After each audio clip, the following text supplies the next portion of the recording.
are these people? Got an extra story tonight. I know Reef didn't want to do this necessarily, so he's humoring me once again, but I think it is important because I'm sure this is going to be a topic we're going to be discussing for minutes. And even with this, I will admit I am not a economics guy. I'm not a finance guy. So there's a lot of information regarding the tariffs that I probably need to sit down and talk to Indy more because he's a little more. I guarantee you we'll be talking about it Sunday as well. And I'm sure Indy is an economic guy, so you know. Yeah. But I could speak on it just in terms of, and I tell you guys, I'm not that smart compared to what you might think. I am just a regular guy that happens to care, as I say. So I just want to kind of break it down in terms of how a regular person can get the information, hopefully. That being said, Reef, did you know that today was Liberation Day? What is Liberation Day, Care Bear? To be quite honest, I don't even know, but that's what Trump has been saying that today it's Liberation Day. My guess is it's due to now that he's essentially implemented these tariffs, that the idea of these tariffs is meant to push us Americans to buy American in order to save money allegedly in an attempt to boost the economy. We do a little trolling. We do a little trolling.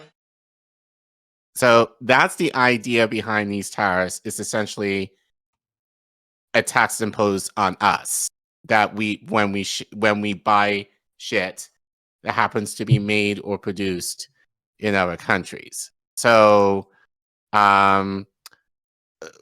but let's go into a little bit more.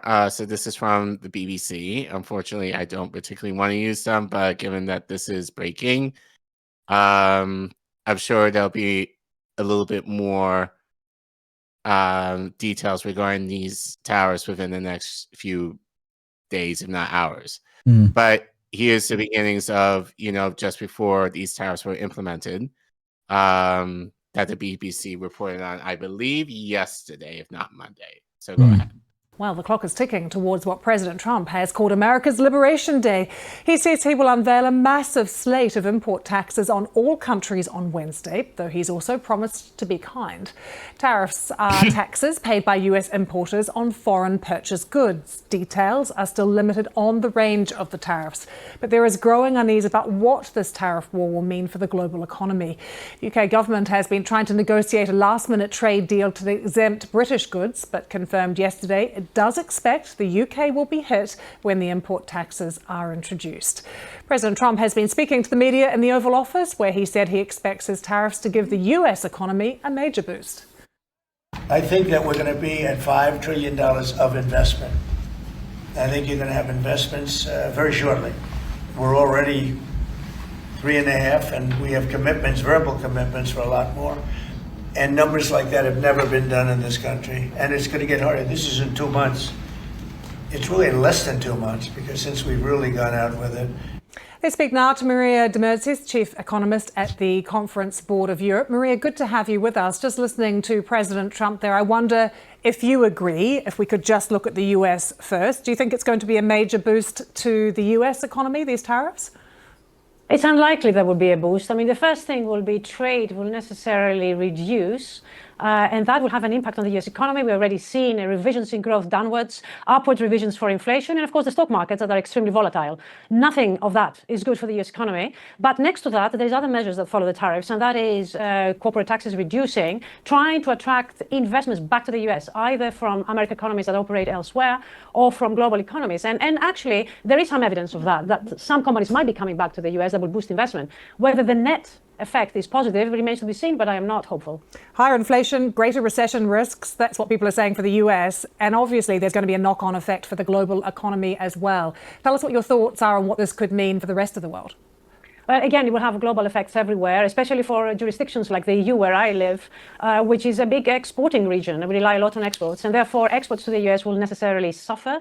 The EU exports a lot to the US, both in goods and services. That, of course, will take a hit. But I think global trade will take a hit. I think there will be a reduction in trade that we haven't seen in a long time, except the pandemic era. And on top of that, of course, we are going to have a high increase in prices, and the consumer will see greater inflation on goods and services that they buy on a daily basis. And of course, much less choice. So the consumer will definitely be worse off. Maria, what about the stock markets around the world? Many are saying that the hit from the tariffs could still be coming. We haven't seen the worst of it yet. No, we haven't. Till we have some certainty in terms of what goes on in tariffs, there will be volatility. Now, it's interesting to say also that if we do have some certainty of what tariffs will be, that would be, of course, bad for the economy, but at least we have some certainty of what that is. And you see that we hear it from businesses that they want some certainty so that they can prepare. So some news, even if they are bad news, it's important to reduce that volatility. And tell us a bit more about those US businesses that are starting to reshore in response to this threat of tariffs. We don't know yet what impact that will have, but how long does it normally take for a business to do that? It depends. Big manufacturers, of course, find it difficult to relocate unless they have already installations in the US. But we have heard from NVIDIA, the big semiconductor company, that they will reshore. They will bring some of their operations in China back into the US with huge investments for the next 4 years in the US, which is effectively what President Trump wants. He wants manufacturing back in the US. And we've also heard Apple relocating back, bringing some of the Asian production back to the US in fear of tariffs hitting their Chinese operations. So there is some movement, which is also being helped by corporate taxation reducing, which is one of the big campaign points that President Trump used. So it's not just about tariffs. It's also about creating a much more friendly environment conducive to businesses in the US. It's so interesting to get your thoughts, Maria. Thank you very much. So I have a thought on this already. Okay. So, so they mentioned like some of the big name businesses like Apple, they're able to return some of their operations here, which they can do because they have the means, and Apple is a worldwide company, so like they have the means to do that. What about someone who's in a smaller business? Like, depending on what kind of small business owner you have, I'm thinking of clothes in particular. A lot of clothes generally, when you produce them, if you're a small business, are not necessarily being made here or published here, depending on what company you use. Many of them are done overseas more often than not. So immediately I'm just thinking of this can affect small businesses in terms of if they're not producing, if they're using a part of the production is overseas, that can affect small businesses here. So because people who have small businesses don't necessarily have the means, depending on what they're working on, to reshore back here, or to replace another country where it would be more favorable, depending on the tariffs. And we actually did pull the tariffs that was released earlier today, so we'll look into that later. But yeah, so again, it's the idea of people, like the investment of having businesses incentivized to be here. Number one, that's going to take a while if that happens at all, depending on the business. And then number two, for smaller business people, that may not be as easy to do. But then having to shift their business here, especially if production is not necessarily being made here, and that's the problem with America. Like, what do we produce? We don't produce much. If anything, we export the fair majority of the things that we use every day. Like, you can even check probably like where your items are made from. I will guarantee most of them, if not a fair majority of them, are made in China. So expect to be paying a lot more money, for electronics, for sure. Depending on the car you have. If you're looking to buy a new car, good luck with that. But yeah, especially like for big businesses, like unfortunately some of the small businesses that I do shop at, their production is based overseas.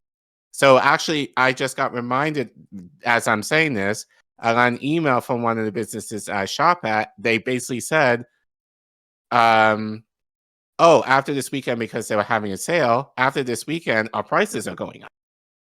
So, yeah, so basically you're having to pay a lot more for the stuff that you buy. So, thanks, Trump. Any thoughts before I move on? No. Yeah, because that just kind of hit me. It's like small businesses are going to be affected by this. I don't think this is necessarily a good thing. As well. I think Desert Manta said weapons. Like you would know this better. Like weapons are made overseas generally. Mm-hmm. Generally, Yeah, well, yes and no. It's also a big market here in the States, for sure. It's right. Some of our biggest exports. You got to think the classics as far as like what won the West. They're all manufactured here generally, give or take. Some of them got some factories elsewhere, but plenty of Halliburton, Raytheon, Boeing. So like GE. So again, like the normal businesses that would. Yeah. That we shit on anyway. Will benefit, obviously. Right. Johnson and Johnson. Like, I mean, this is all like, I feel like it's a couple of things, One, it's a way for Trump to manipulate the narratives that he could easily roll back anyway, or have the Supreme Court shut down. Right. And then he gets to blame someone else anyway. Right. Like he does this kind of stuff frequently. It's a very Musk move too, to put something out and then roll it back and go, see how good I am. Or, they did that recently with something where the Supreme Court said no. And they're like, oh, boo. Anyway, like they moved right the fuck on. So, but. Yeah, I know Indy would talk about, just steel markets and car manufacturing stuff and things like that. I mean, it affects a load. Food, too, Food, So, like, a lot of your produce is not from here. I hate to tell you. Right. So, like, eggs, dairy, that kind of stuff is generally here, Although I will say I have a tin hat fear with eggs because I have to get eggs now at Whole Foods. Okay. Or Target.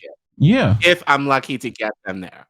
And it's not like the cheap ones. It's I need to buy another coop. That's what I need to do. We have it's one. We've had chickens, but like the cheap ones. Got them. Damn Hawks. Right. Damn you, American Eagles. Get for like around like the cheap eggs that you can probably get around $3, $4, $5, which that ain't even cheap, but like the cheapest you can get, you can't get anymore. Like the ones that I'm seeing now you can get, granted you'll get a little bit more, you probably can get like 12 or upwards of a pack, like up to 2 dozen. Yeah. Like I could only get them at Whole Foods now. So I wonder if that's on purpose to make people pay more in order to get shit like eggs. So, but anyway, just a random thought. But anyway,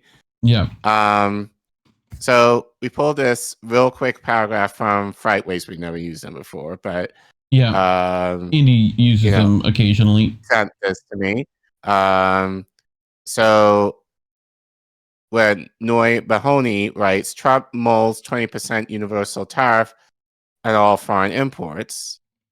Advisors for President Donald Trump have drafted a proposal to impose a 20% universal tariff on almost all goods imported into the U.S., the Washington Post reported yesterday. White House advisors said several options are still on the table, including another plan for a country-by-country reciprocal approach that will match the tariffs they impose on U.S. goods, which, spoiler, that's what they ended up doing. Trump has repeatedly called April 2nd, today, at the time of this recording, Liberation Day, aiming to impose a wider range of reciprocal tariffs on nations with duties on U.S. goods. The president will be announcing a tariff plan that will roll back the unfair trade practices that have been ripping off this country for decades. He's doing this in the best interest of the American worker, White House Press Secretary Caroline Leavitt told reporters on Monday.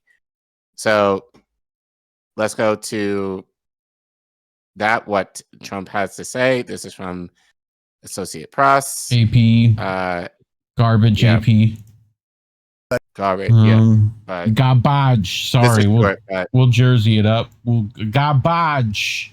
But we have Liberation Day, as you know, on April 2nd. President Trump has called Wednesday, April 2nd, Liberation Day. He calls it liberation from foreign goods in the U.S. markets and making sure that U.S. goods are what's being purchased by consumers here.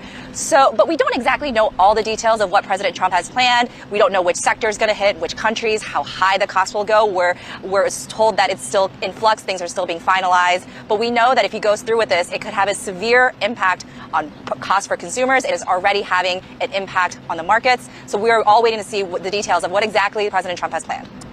Well, we can look at the auto tariffs that President Trump said would go into effect actually on April 3rd. He announced them earlier this month. And we have some independent economic analyses, actually. The one that comes from the famed economist Art Laffer. He's actually one of President Trump's favorite economists. In his own private analyses, Mr. Laffer said it could raise the prices of cars by more than $4,700 for consumers. Now, President Trump says with his tariffs on cars. Because, like, keep in mind, the tariff doesn't mean, because you as a consumer aren't going to do the math exactly, you know? Right. So they're definitely going to mark it up on top of the tariff, because why wouldn't they? Like, you know, it'll just go twice as expensive than it would even normally be, you know, twice as expensive. So, you know, and they're just going to claim, oh, well, this thing and this thing is more expensive, so we had to make it more expensive, you know? So it could bring more of the manufacturing back home. It would ultimately lower prices. But President Trump also says he doesn't care if the prices go higher for a little bit, because it means that ultimately people would buy American products. And that's his goal here. I would watch for reaction from Republican lawmakers, especially from these farm states. Tariffs, depending on how they are shaped, tend to hurt farm states the most. And these are Trump voters. So what are voters in Iowa, South Dakota, Kansas, and what are the representatives from those areas? What are they going to say? That's going to be a really interesting storyline to watch in the next coming days and weeks. Yeah. Sure. So update. So this was released today. So this is from the White House Twitter page that they released the reciprocal tariffs that they decided to go with. Yep. And Laos. And some of these numbers are Trinidad. I mean, we can go through a few. Let's go through a couple of them. So let's go to the top on that left side. So China. China. Can you zoom in? Yeah, here. Come on. 67%. I guess. And 34%. US, 34%. European Union, 39%. 20%. US, what? Vietnam, 90%. Right. 46% for the US. UK at 10. South Africa, 60%. And then 30. So yeah, basically our allies generally are a little bit more favorable. And then everyone else, not so much, depending on the country. So I pulled this earlier. Oh, no, sorry. This is from, so it's okay. So this is from James Suroslecki, Surowiki, who tweeted, just figured out where these. Now, again, I am not an economist. I'm not a numbers guy. But I could tell you what I think about these tariffs in a minute. But anyway, he said, so just figured out where these fake tariff rates come from. They didn't actually calculate tariff rates plus non-tariff barriers as they say they did. Except for every country, they just took our trade deficit with that country and divided it by the numbers exports to us. So we have a 17.9 billion trade deficit with Indonesia. Its exports to us are 18 billion. So 17.9 divided by 28 equals 64%, which Trump claims is the tariff rate Indonesia charges us. What extraordinary nonsense is. So basically, it sounds like to me, and I could be wrong, sounds like an upcharge, essentially. Okay. So that I feel that's what it basically means. So here. So as a reminder, he continues. As a reminder, Congress could repeal all these tariffs tomorrow and take back the complete authority over tariffs and trade that the Constitution gives it. Every congressman who does not vote to do that is effectively choosing to support this massive tax on U.S. consumers. We'll keep an eye on your Congress people. So, right. This round of tariffs is likely illegal since Trump is relying on his authority under the IEEPA, which requires there to not be an unusual and extraordinary threat, which is a trade deficit, which a trade deficit is not. But it's very unlikely a court will overrule Trump, so it's up to Congress to act. Congress created this stupid situation by delegating so much power over tariffs to the president, and then Trump exploited every loophole or vague language in the law to grab even more power. It's time for them to end this farce and take back that power back. I wonder if you'll see any filibusters for something like this. You know, probably not. I'm betting. Probably not.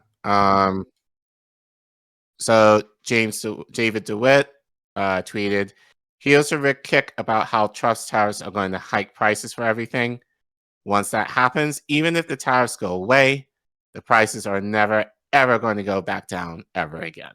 So that's basically, I think, the reality. We've seen the inflation go up and up. You know, according to reports, they've gone down slightly. Prices gone up, but not to the degree where people are kind of breaking even as far as living. They're still high. And now with these tariffs, things are just going to be even worse. So basically, you can just surmise it, play Misty, essentially. Yep. Will do. You should have that on already. I do, but my phone literally my phone locked itself. Come on. Why you have that on you? Well, I have Stream Decks on my phone. What do you mean? You know? We're fucked. But see, I do have it. Right. So what would that look like in light of tariffs? This is from David McWilliams from Common Dreams. This is an op-ed where he writes, look around, the signs of a Trump recession are everywhere. I would argue, as I said many times on the show, we've probably been in a recession, but it's just easier to call it a recession under a Republican president, I imagine. So the latest signs from the American heartland, Midwest, are not encouraging. The average voter confidence about their economic prospects is falling quicker than that at almost any other time on record. So he continues, once you start looking, the signs of an American recession are everywhere. The secondhand market is heating up, a classic pre-recession indicator. People are unloading luxury goods. Secondhand clothes apps such as RealReal, Depop, and Grailed, I've never heard of this before, are filling up with designer handbags and sneakers bought during the la-la economy of the pandemic. This always happens before a crash. You might remember that eBay boomed before the 2008 recession. People panic sold designer bags faster than you can say Anglo preliminary note. Surges always lead to sell-offs. It looks like 2025 will be the year the pandemic chickens come home to roost. When the plague hit 5 years ago this week, 5 years ago, governments closed down our economies, and rather than impoverish workers who were forced to stay home, national treasuries opened up the fiscal and monetary spigots. Government spending soared and interest rates were cut to negative territory. About 15 trillion of fiscal monetary sweeties were doled out by the world's richest governments to protect their stay-at-home electorates. The governments had no choice. A Great Depression would have accompanied the plague. Investment and speculation took off in a splurge of credit, consumption, and debt.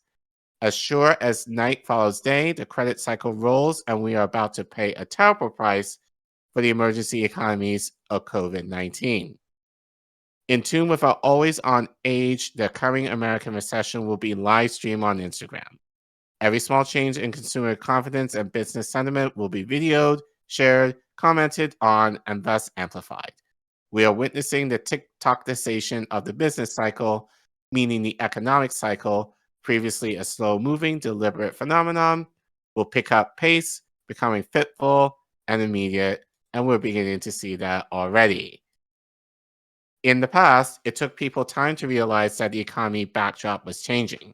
Today, with social media and a US president who behaves more like a near-bankrupt day trader than a long-term investor, our collective time horizons have been slashed from years to months, weeks to minutes. The impact of a slowing economy on investment and spending will be almost instantaneous. The late signs from the American heartland are not encouraging. The average voter's confidence about their economic prospects is falling quicker than at almost any other time on record. The litany of surveys pointing to recession, or more accurately, a Trump session, not to mention the sell-off in American stock markets, suggests that we are on the cusp of something enormous.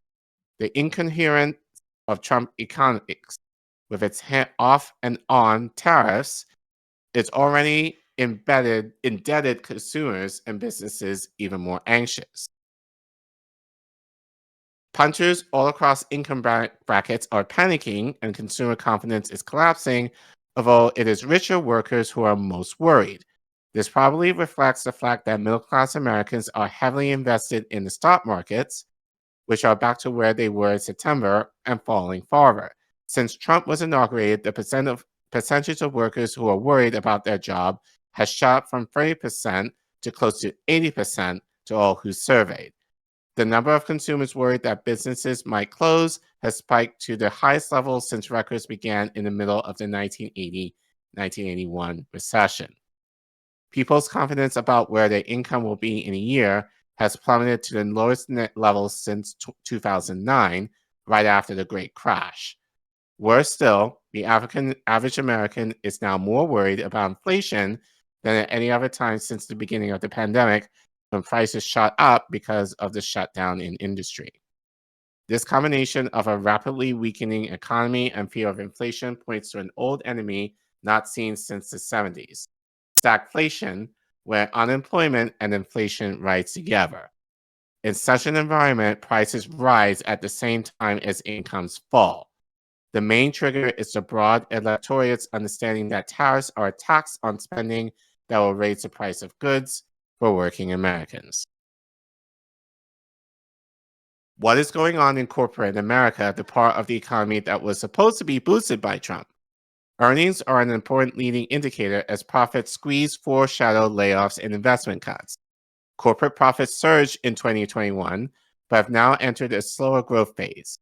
By the third quarter of 2024, U.S. profits fell 0.4% quarter on quarter, the first decline in years. By late 2024, year-on-year profit growth was 5.9%, down from the more than the 20% in 2023. This is a huge slowdown in margin. All while all the nonsense that is Trump's economic plan continues to be washed by many writers and commentators as if there is some brilliant economic rabbit about to be pulled out of the hat by the sages of Mar-a-Lago. Declaring a trade war on your four biggest trading partners, Canada, Europe, China, and Mexico would simply push up American prices, robbing U.S. consumers. Tariffs are a way of taking something away from somebody. Trade allows cheaper products to come in from abroad. Not sure it's always better, but okay, I'll go with it. Putting manners on local crony businesses. Tariffs protect second-rate local businesses, allowing them to sponge off consumers, flogging second-rate goods when punchers could be buying superior imported stuff. In the end, tariffs take from buyers and give money to yellow-back local sellers who can't compete in the international market. There's a reason that low tariffs, which have been reduced continuously in the past 50 years, corresponded to the greatest expansion of the global economy ever seen. Perfectionism is a sign of weakness, not strength.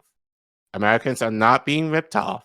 In fact, they're being enriched by having access to better, cheaper, superior products made by more productive people.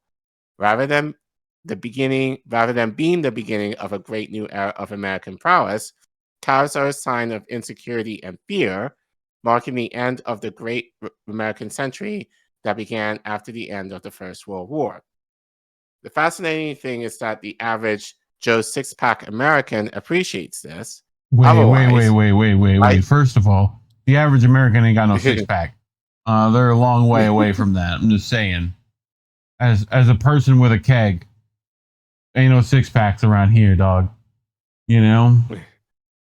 But otherwise, why is he so fearful about the future? Because I think people are fearful because they have every right to be. In the last, I think, not sure if he was being sarcastic toward the end. Yeah, it gotta be. But regardless, people are going to be spending more. And I was sharing this with you in India before we went live. Look, if you're able to buy stuff in American, depending on what it is, it's not always cheap. If anything, it's more expensive. Yeah. Like, I have furniture in my house from a good company. It's made here, like custom made some of the items. You know, it took me several weeks to get the stuff because they make it, I wouldn't say in-house, but they produce them here. But they're probably my most expensive items I have in this apartment. So these are American-made products. So again, this is just furniture. But, you know, if I wanted cheaper, I could go to Amazon and get stuff more likely made in China or Taiwan. Or Temu. If I really wanted to. Right. Or Temu or IKEA.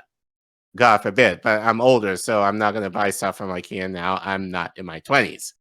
You know, but that's the point. It's the idea of like, there are not that many places where you're able to buy American unless if it's a small business. And even that for a small business, as I said earlier, depending on what kind of small business it is, a lot of your resources or you're outsourcing products that you might have to buy outside of the US. So as a result, you're going to have to increase your prices in order to meet the demand. Case in point, as I said earlier, with the clothing store that I buy from online, because their products are produced in China. So it's not looking good, y'all. Well, it's like, as a person who tries to buy exercise equipment for himself to lose the ridiculous amount of weight I have, you know, a standard power rack. Collin, you go to the gym, 4 bits of uprights, right? You know, 2x3 inch steel or 3x3 if you're feeling bougie, right? You know, how much you think one of those costs, Care Bear, from the budget company that gets China steel from China? About $500. You know, so. And now with the tariffs, it's what? Oh, it's gonna be more than that. I'm worried about it because that should be pricey, dog. Already, you know. Right. So cheapest set of adjustable dumbbells now that are worth buying are like fucking 1,500, dude. It's crazy. Craziness. And a gym membership gonna cost more because of it, I'm sure. So probably good luck with that too, you know. But and as well as healthy food. Remember I talked about all that produce that like doesn't grow here during times of the year, you know.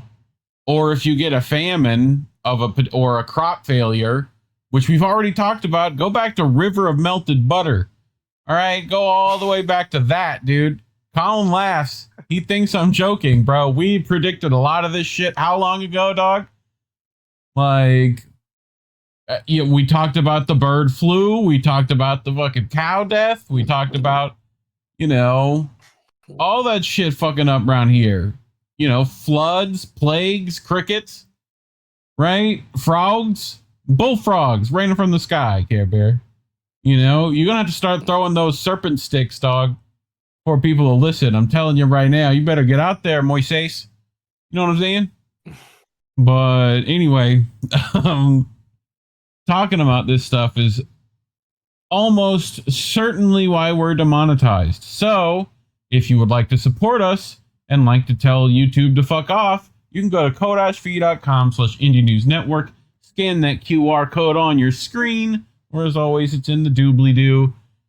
We appreciate any bit of monetary support. We promise not to put tariffs on it, and we'll use it wisely. But otherwise, like and subscribe, hit the share button, leave a comment.